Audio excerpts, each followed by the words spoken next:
Hey everyone, I'm Caroline Derby, and guess who I have with me, like I do every week? Most every week. Most every week. Roby Rock. Hey, thanks for having me. Hey, you're I've welcome. always wanted to be a guest on your show, and so Oh, this is very nice of you to let me be on ReCap Roby with needs to Caroline Derby. Roby needs to get his name added to this No, with Caroline I'm on Derby the and Roby screen Rock. up there. I got a super. That's all I care about. Okay, hey, It's real. Hey, look, it's not about ego with me. Okay, it's just you know about content and education and providing people with the news and that is insight. great. We don't need divas, so I don't. yeah, no diva energy from Roby. Who do you know that's watching this? My mom. Oh. You have a great daughter. You've raised a great daughter.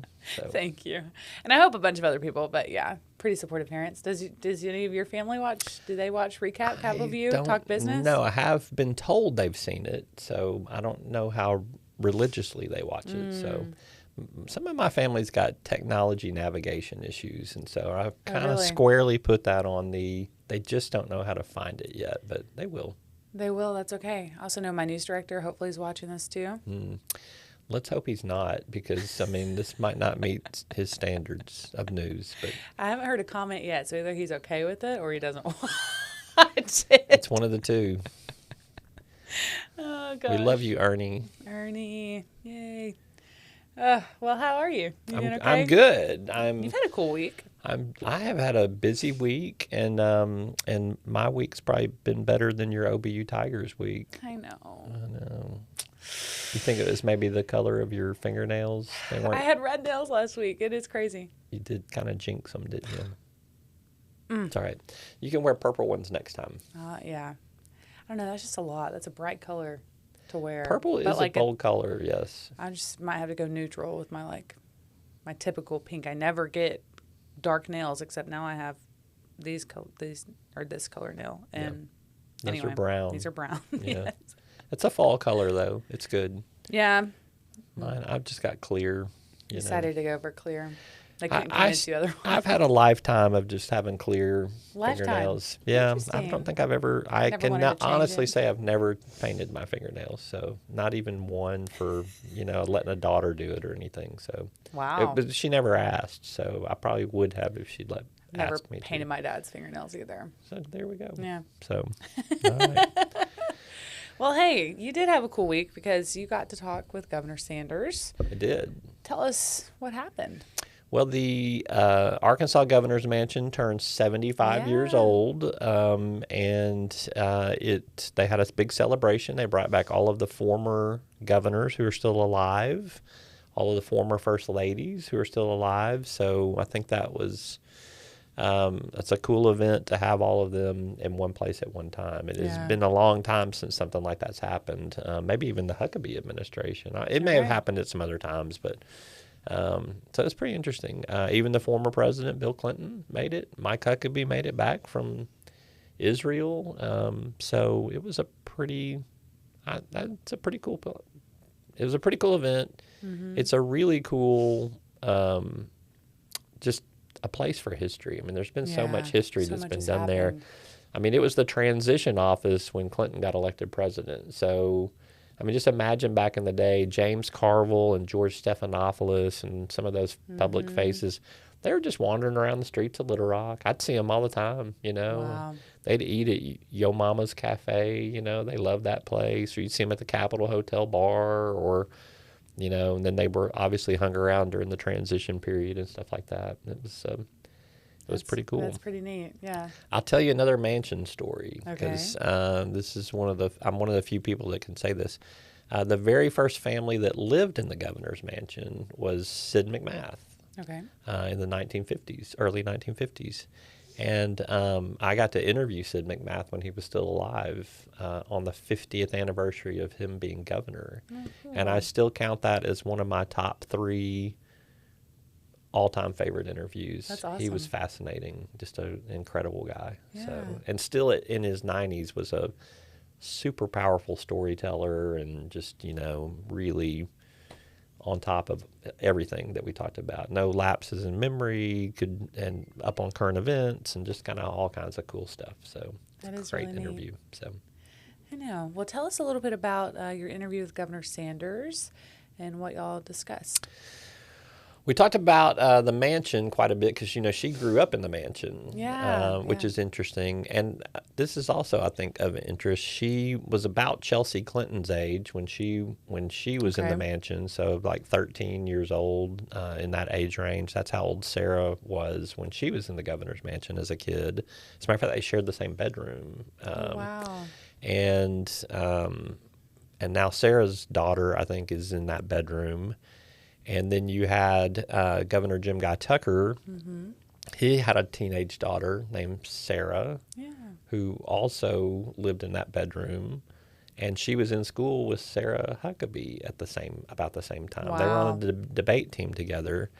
And then the grandson of Sid McMath, who was the first occupant of the mansion, his grandson Philip was also in high school with Sarah Huckabee, and they were on the debate team together too. Wow. And then throw in Senator Clark Tucker was also in that class. So that's just kind of crazy. I mean, 3 governors' kids and what's now a state senator, all in the same kind of age group there. The debate team must have been really successful. No kidding. So... And I feel like I'm leaving somebody out from that debate team. I feel like there was a 5th person there that I'm sure I'll get corrected on. But yeah, we talked about growing up in the mansion and now having kids growing up in the mansion and just the significance of the building and some of the history that's taken place there. That's kind of the first half of the interview. And then the second half of the interview, we talked about prisons and healthcare and economic development and tax cuts and some newsier stuff on that front there. So I'll force everyone to watch the interview to get the news. They don't get a preview on a recap show. Right. So we got to save it for the airwaves there. Well, there we go. But it is a good interview. I thought she's pretty candid on some stuff, had a lot of thoughts on some things, and it's kind of hard to not be in a good mood when you had all of that history coming back. I mean, Hillary Clinton was there too, so former first lady, and so there was some pretty big star power at the governor's mansion this past week. I did see, and I was there, so the star energy diva power was there with Roby Brock. Former governors Mike Beebe and Asa Hutchinson came back, so it was a. There's a pretty neat picture of them from, I guess, the first night of the celebrations. Former Governor Mike Beebe, Mike Huckabee, former President Bill Clinton, Governor Sanders, Governor Hutchinson. I mean, they're all in a photo together. That's pretty cool, right in front of the mansion. Yeah, no, it is. It's cool. There's been some other historical shots like that over the years, but this is the first time in a long time, so it was kind of cool to see all that together.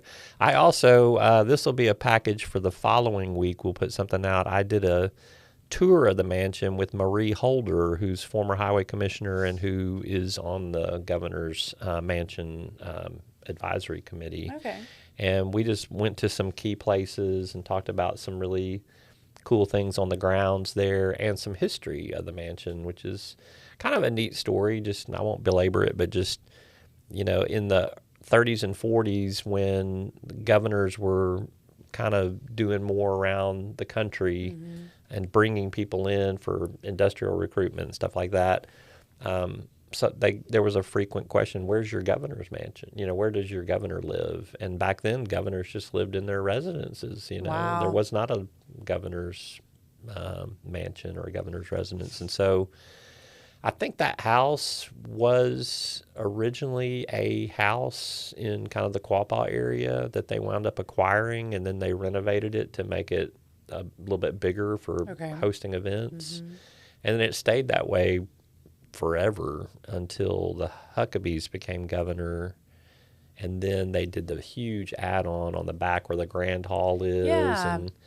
And that was just all grounds. And they acquired some more, I think, property in the neighborhood there so that they could expand it a little bit. Okay. So if you ever get a chance to go to the governor's mansion, I'd just encourage you to do it. Occasionally there's a reason to go for invitation or an open house or something, or your kids might get invited there for something. It's just a cool place that pretty neat. Yeah, it's still comfortable, like it's not, you don't feel like when you're in the banquet hall, you feel like you're in a pretty grand Yes, place. it is, and it's beautiful, high ceiling. Yes. Just this beautiful staircase. Yeah, and there's gardens outside of the big windows and everything. But if you're in the residential part of it, the older part of it, it's like a dining room that's maybe twice the size of this room, you know, and there's all this silver in there that's been collected over the years. It's an interesting story that Marie tells me about that.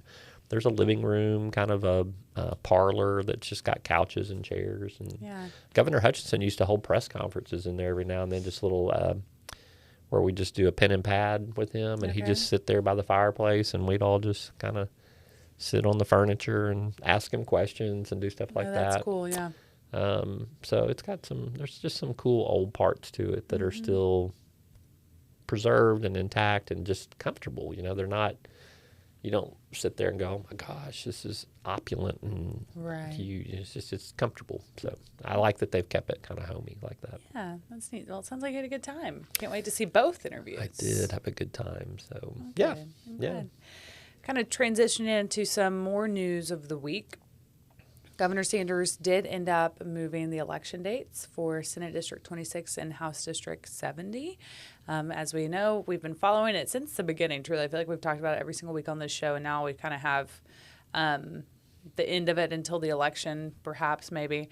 But she moved up those election dates after 2 different lawsuits from some people living in both of those districts who wanted representation during the fiscal session, essentially. They're saying there's an Arkansas law that requires 150 days from the date of vacancy for those seats. And then after that, Governor Sanders had allegedly set it too far out. And so those lawsuits came back. They got a ruling, and Governor Sanders had to move up the elections. And she didn't want to, but she said that she would, and she did. So she's following what she has to do. I think we used the word begrudgingly in our story there. So she made quite a statement of, I don't agree with this judicial decision, but I will abide by it anyway. So I think that the litigation may continue on to see if, on appeal, to test the powers of the governor and that 150-day provision that you referenced earlier. It will not apply to these 2 special elections, but I think they may push that on through just to see if some precedent should be set for future special election dates, or future governors even making special election dates. So I don't think we've seen it all settled yet, but it'll just be more kind of an on principle kind of thing. So we'll probably have more weeks to discuss that. We'll have, we don't want to break the streak, Caroline. We'll keep it going. Yeah. I think the primary's in January, election in March. Does that sound right? Yeah. Yes. But the general is March 3rd, I think. So so there would be someone in place by the April start of the fiscal session. So. Yeah. No, I agree. So, all right. A lot to unfold there in the months to come. I got another big one that I want to get your take on. Did you see where former President Obama's coming to Crystal Bridges? Crystal Bridges. Yeah. That was not who I was expecting to see on my Facebook feed from KRK4 News. And I think we reported it, I guess, Thursday of last week. And so, well, I want you to know, that's pretty big. I will be there to cover it. Ooh, that's exciting. I know it will be. So that's great. We'll have that to talk about. So okay, I doubt I'm gonna get the exclusive one-on-one. I don't know. But I do hear he is going to do an engagement with reporters after the talk. So we'll see. It's December 1st. It's coming up. It's like the Monday after Thanksgiving. Yeah, that is that's it's soon. Like next week. Yeah, week from Monday. And is this a part of their like a lecture series or? The Crystal Bridges Museum is starting a new lecture series kind of on civic engagement and, kind of what makes America America, conversation series, basically. So I think this is the first of several that will be planned. Quite a pretty big name to launch it with. Yeah. I really feel sorry for whoever comes second. It'd be like, and then next week we got Caroline Derby coming, it'd be like, it was Obama the first one. Who's next? You know what I'm saying? I mean, it'd be. I know. I mean, it could be like another president even, and you'd go, the first one was a president. What you can impress me with beyond that? I know. I mean, they really are kicking it off. Yeah, it's a big one. Strong. Olivia Walton, who is the niece of Alice Walton, is the chair of Crystal Bridges Museum. As a matter of fact, we've had her on the TV show several times. Yeah.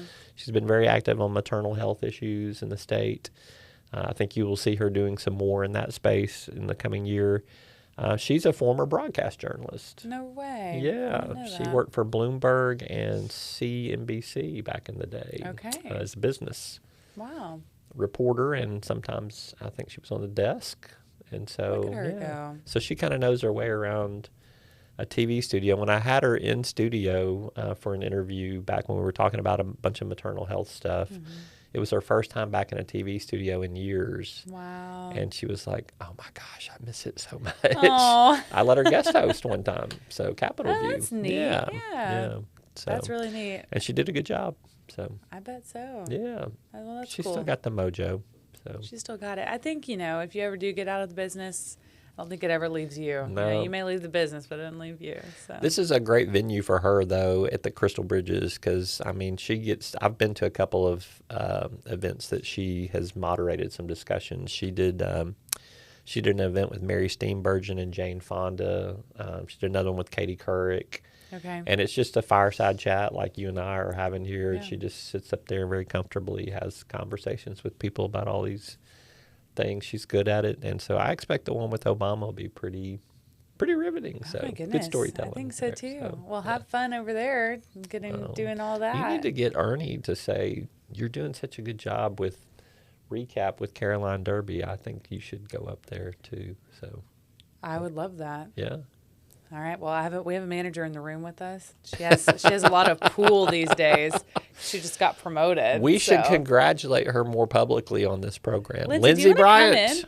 Oh, no, I'm good back here. Lindsay, Lindsay our Bryant. longtime producer, has been promoted to assignment Yay. editor. But what's your official title? Managing editor. Managing Yeah. editor. Sorry. about Managing that. editor, Roby. I didn't mean to in slight line. you, so, didn't mean to leave your proper name or title off of the track there. So, Yes, well, managing editor, congratulations. We are she's very a lot proud of cool. you. We are very proud of you, and we're excited for you as well. But we're most excited that she still gets to be with us. I know. 'Cause, I don't know. I don't sometimes know. when people get promotions, they leave everybody else in the dust, but not Lindsay. I know. I'm wondering if she's excited that she gets to still be with us. Yeah, or if this is like, man, I still have to be with Con and Roby. I requested to stay. Ooh, she she requested to requested. stay, and I know Lindsay loves politics, so Yes. she would not walk away from the chance to talk about politics. Well, Lindsay, you have Ernie's ear, so I would love to go next week. don't y'all have you got a sister station up there that could just do all that work for you, don't you? No, Oh, I think so. I think KNWA. I Don't don't y'all partner know. with them on a bunch of other stuff? I don't know. it'd be just as easy for them to send somebody. Not a question for me. I'm not a managing editor, so. But yeah, that sounds like a lot of fun, and hopefully I'll get to see you up there, Roby. I'll wave to you from the VIP section. Oh. Just kidding. Oh man, couple things nationally happened this week too. House and Senate voted to release the Epstein files. That was pretty big news. Kind of a switch from the things that we had been hearing about. Oh, maybe don't release them. Should we release them? House and Senate voted to do it. I believe President Trump also signed off on that, and so those are coming out as well. Interesting to see what will unfold of that too in the weeks, Be a months lot for to people come. to pour through. Yeah, I think for a sure. lot of files. You know, one of the to most interesting developments out of all that with an Arkansas angle is that U.S. Representative Steve Womack, who was on this show last week, he missed his first vote in almost 15 years Wow. of voting. He has a family medical issue. One of his relatives has an illness, and he had to be present for some surgery. He has not missed a single House vote since he started in the House of Representatives in 2011. Never missed a vote. That's an incredible streak. That is incredible. That's a long It's time. a long time. So, and it just So- does kind of make you think too, what did he miss to make all those votes too? I mean, but that's great, and happy that he's there for his family, of course. But yeah, he really has poured his time into to making sure he's there for the votes. I don't know if that's the record or not. I should probably do some history or some research on that. But I mean, it's kind of like when Cal Ripken Jr., like had the most baseball games without ever missing, for injury or anything like that. And they'd set records for things like that. You don't know about that, do you? It's a little No, I before don't. you're. All right, so Could you tell? it's a bit obvious. So. Oh, yeah. But it's all right. Wait, but I no, mean, just tell me. these long streaks, though, when somebody does something unprecedented and they do it consistently year after year after year after year. So, yeah, a lot of baseball players will get injured and they'll have to sit out a game, like to rehab or something like that. And Cal Ripken, I can't remember the number, but it was like 2,600 and something games without ever missing for injury. And That's a lot of baseball games. That's a lot of baseball games, yeah. I mean, years and years and years. And I just kind of equate that record for Steve Womack kind of the same way. And I made mention on the show this week, I mean, I hope that everything turns out okay with the medical issue that's going on. I know, definitely. But wow, what a record. Yep, for sure. Him as well. Yeah. What are your Thanksgiving plans? I'm going to Mississippi. That's where my mom's family's from, so we go there every Thanksgiving. Normally. Does your accent change a little bit when you go to Mississippi? I don't know. Do you slip into a little Mississippi drawl some? I don't know. I feel like where it does change, which I don't think people would realize this as much, is when we go to visit my dad's family who live in North Carolina. And they grew up not necessarily on the coast, but spent every summer, all this time on the coast. And it's just that thick coastal Carolina accent. And that's where I think it changes for me. So I want to ask you about that because I remember when I was probably about your age, and I went on a trip to North Carolina to the Kitty Hawk and out there on the coast over there. Yeah. And the thing that struck me is the accent of just like it was like a waitress in a diner, but it was almost, it had a little British twang to it, because that's where some of the early settlers came from. So that accent just has a really uniqueness. It does, to and it. I don't, off the top of my head, I don't think I could imitate it at all or try to do it because I would have to be around it to do it. But it's just a lot of long draw out of certain sounds that we in Arkansas I don't think put as much emphasis on as they do up there, and it's a little deeper to me personally. But I don't know. It's very interesting. My dad, I think, used to have more of that accent, but now that he's been in Arkansas for almost 30 years, so that's dwindled. But so it's when are you cool going? To see. Going to North Carolina? I don't know when we're going to North Carolina next, but hopefully soon. We're going to Mississippi, though. I don't think it changes there. But North Carolina, yeah, we normally, when growing up, we would go every summer, and then some of my dad's family would come down for a football game or, once in the spring. But I'll have to see. I don't know when we're going next. Hopefully soon. All right. Well, when you do it, I want you to record yourself talking with that accent. My grandfather had a thick coastal accent too, I thought, and it's just really neat to see. But I still have some great uncles who still have that. My aunt and uncle, they don't have it as much. They live in Raleigh. They're not. It's much they've gotten cityfied, is what you're saying. So yeah. That's a good Southern one right there. He got cityfied, didn't he? Yeah, he sure did. But I'll let you know. I'll have to record one of them or something. Record you imitating them. Oh, okay. Yeah, that's what I want. So, you can get them too. So that'd be good. Yeah, I think I stay around for Thanksgiving. One child has to go out of state with his wife. My other child is overseas. My third child will be home. It'll be a small Thanksgiving for the Brocks. For the Brocks. And that's okay with me. Don't like the big celebration, or you just need some downtime? I'm just, I don't know. I think as I get older, I'm not as into the bigger celebrations. I don't like 500 people in a room for holidays. Do you have a big family, I guess, or is it smaller? well, I got 3 kids and 3 dogs. I feel like that's pretty big. Yeah, well, so it is big. yeah, I know still my extended or mother-in-law, not. my mom's still alive. So yeah, we got. And We've always had a smaller family, so it's only been like about 8, 6, 7, 8. we can get up to 20 pretty quick. Oh, wow. Yeah. We can't And unless we go to it's- North Carolina. yeah. That's interesting. Okay. So this one will be smaller. Well, that's okay too. We're Cozy getting the peace Thanksgiving. sign over here, which also means 2 minutes. So 2 minutes we're left. sharing all of our tips and clues with you guys. So I know. Well, stick with us. We will be recording early next week, just so everybody knows. yeah. So if anything breaks in the back half of the week, we're sorry, but we'll recap it in 2 weeks. oh, I love how you worked that in there. That was so good. I was wondering where the name of this show came from. Yeah. And now I know because you came up with it. And it's a recap. And so it's Recap with Caroline Derby. Do y'all get this logo though? Okay, just let me let me start. They've heard me talk about this. If it didn't have the capital and just said recap, you wouldn't probably realize what we were recapping. We could be like putting lids back on bottles or something. I mean, we could be exactly. recapping It Coke could or be something. anything. But with the capital, see what I'm saying? It looks like, okay, recap of the capital. I think that capital looks like a hat too. So it should be like flat at the bottom. So, but I'm appreciative of whoever put the graphic together. No, So, we're very I'm thankful for good. them. Thank you. Yeah. Thank you. Well, They've- you should. Your name's on it. So, Well- I mean, I don't care, but I'm just saying. Yeah, so. you don't care? You don't? I'm Well, good. Hey, be sure, as always, tune in to Talk Business with Roby, Talk Business Politics with Roby Brock, Capital View with Roby Brock, and Recap with Caroline Derby and Roby Brock. You funny. All righty. Well, y'all have a great week. Happy Thanksgiving. We'll see you next time. Bye.